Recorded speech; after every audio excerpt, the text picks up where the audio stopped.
चलता है। किसी ने कहा कि हम क्या नियम ले, शंकर जी को जल चढ़ाने का नियम ले लें?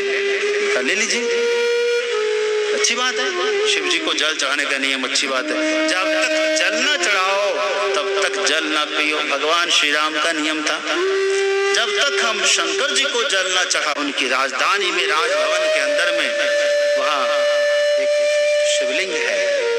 कहते दशरथ जी महाराज भी, चक्रवर्ती सम्राट भी उस शिवलिंग का पूजन, माता कौशल्या पूजन करती, स्वयं भगवान श्री राम ने पूजन किया। तो ये प्रमाण कहाँ मिलता है? रामेश्वरम में। रामेश्वरम गए आप लोग? कौन कौन गए रामेश्वरम? रात उठाना, काफी लोग गए, वाह।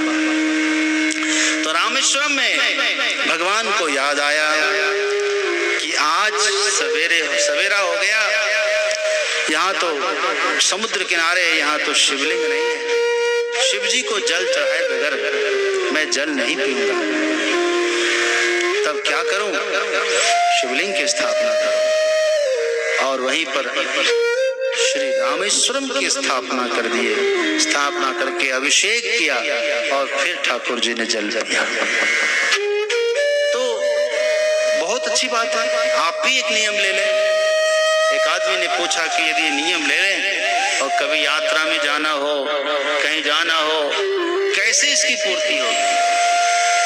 तो कहा कि देखिए, शिव पुराण में वर्णन है इसका। इसमें है कि शिव जी के 5 रूप हैं। आप किसी भी रूप में उनकी पूजा कर सकते हैं। आप चाहें कोई भी पाषाण खंड मिल जाए, शिला पत्थर, कोई भी, नर्मदेश्वर हो चलेगा, कोई भी पाषाण को ओम नमः शिवाय कहकर, आया आपको मंत्र भी आता है तो नमः शंभवाय च मयोवाय च मंत्र भी बोल सकते हैं। जो भी आपको मंत्र मिलता है, किसी भी शिलाखंड को शंकर जी समझकर आप जल चढ़ा लीजिए, कहीं न कहीं तो मिल जाएगा ना आपको।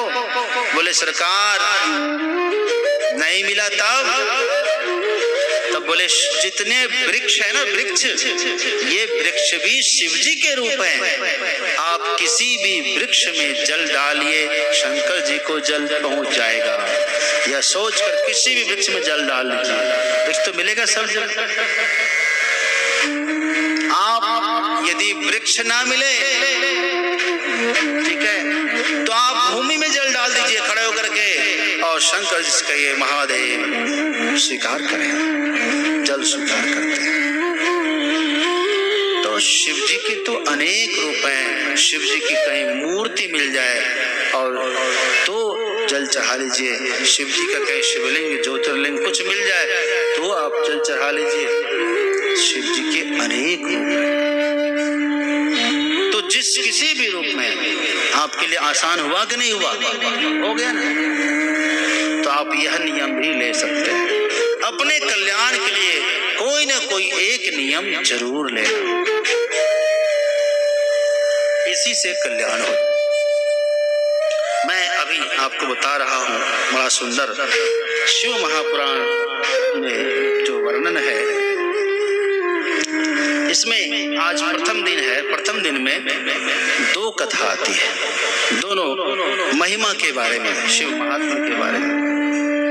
क्योंकि प्रथम दिवस की कथा में महात्म्य जानना चाहिए। किसी के बारे में उसकी महिमा जब तक हम नहीं जानेंगे तो उसमें प्रेम नहीं होगा, है ना? होगा? नहीं। बिनु जाने नहीं हो ही प्रतीति, बिनु जाने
तो ही प्रतीति। किसी के बारे में जानेंगे नहीं तो विश्वास नहीं होगा। और बिना विश्वास भगति नहीं। तही बिनु द्रवै न राम, राम कृपा बिनु सपने हो जीवन लह विश्राम। पहले तो जानना चाहिए, जानने के बाद उसमें विश्वास होगा, विश्वास होगा तो उसमें प्रीति होगी, और प्रीति होगी तो भक्ति होगी, भक्ति होगी तो भगवत प्राप्ति होगी ना। इसलिए जानने के लिए प्रथम दिवस शिव महापुराण। देखो, यह सभी पुराणों में यह सर्वोत्तम है, क्योंकि यह देवादिदेव महादेव को मिलाने वाला पुराण है। जो इस पुराण को श्रद्धापूर्वक श्रवण करता है वो उसका हृदय शिव भक्ति से भर जाता है। बड़ा सुंदर यह वर्णन।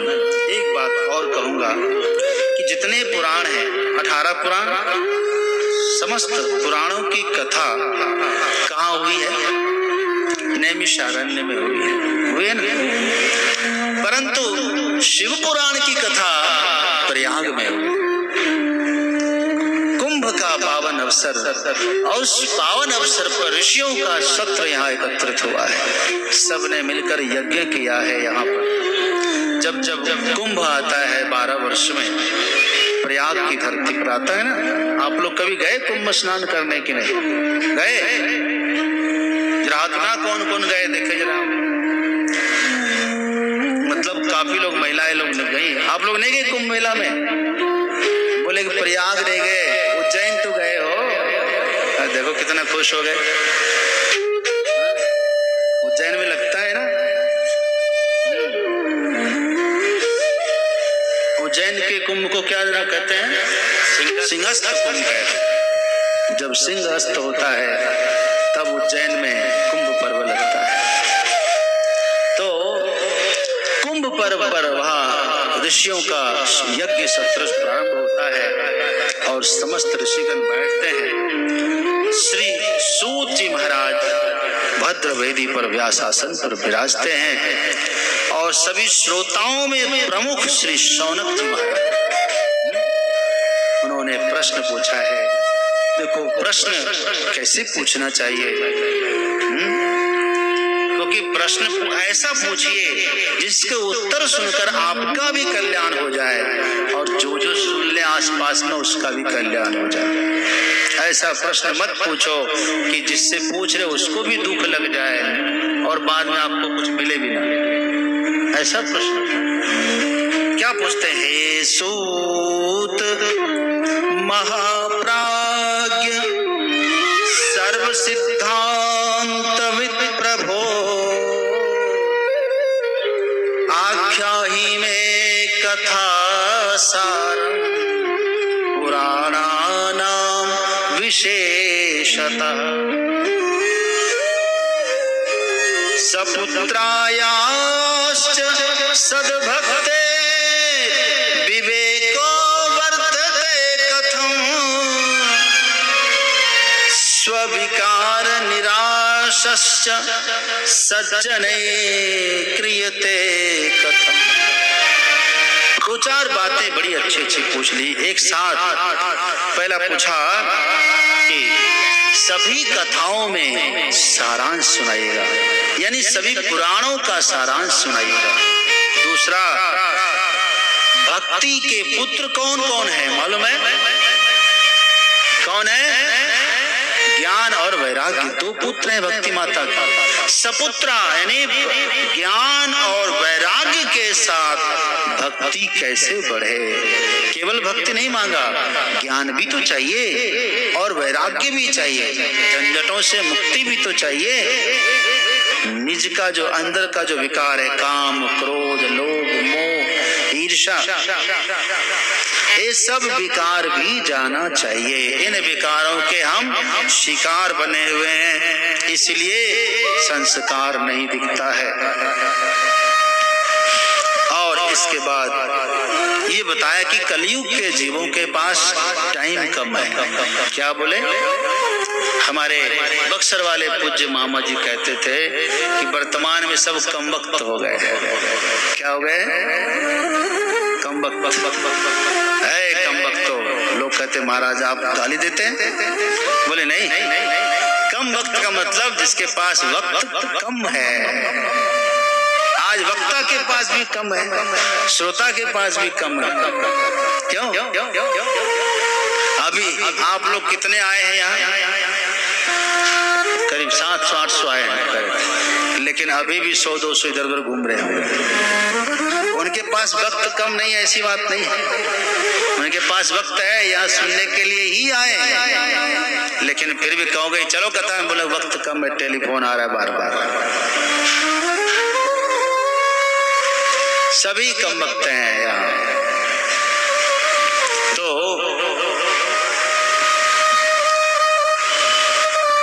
तो कम वक्त होने से कोई संक्षेप में समझाइएगा जिससे सबका कल्याण हो जाए और सब लोग क्या हो गए। इसलिए जो सरल हो, सहज हो, वो बताइएगा, कर सके तो ऐसा बताइए। पठनात् श्रवणादस्य, सूत जी महाराज ने कहा कि कल्याण हो आपका। धन्यस्त्वं मुनि शार्दूल श्रवण प्रीति लालसः, हे ऋषि आप धन्य हैं, आपको सुनने में प्रीति है। ये बहुत बड़ी बात है। यहाँ आने के बाद भी लोगों को सुनने का मन नहीं करता, लेकिन जिसको सुनने में प्रीति है, देखो कितनी गर्मी है? आप स्वयं अपना पल्लू भी हिला रहे हैं, फिर भी आप श्रवण कर रहे हैं। ये कम बात नहीं है, ये कथा का प्रेम है। आप चाहते तो आप भी बाहर में हवा लगा सकते थे जाकर, क्योंकि आप इसलिए आए हैं। असली काम तो यही है। तो काल व्याल महात्रास विध्वंस करमुत्तमं, शैवं पुराणं परमं शिवेनोक्तं पुरा मुने। हे मुनियों, मैं भगवान शिव के मुखारविंद से निकले हुए वचन, जिसको शिव पुराण कहते हैं, वही श्रवण कराने जा रहा हूँ।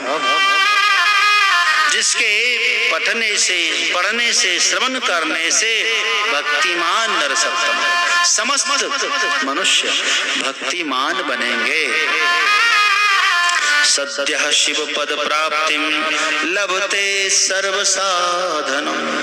कहते हैं सद्यः मतलब तत्काल शिव पद की प्राप्ति हो जाती है। और एक बात और कहा, बड़ी सुंदर बात कही, ये शृण्वन्ति मुने शैवं पुराण शास्त्रमुत्तमम्,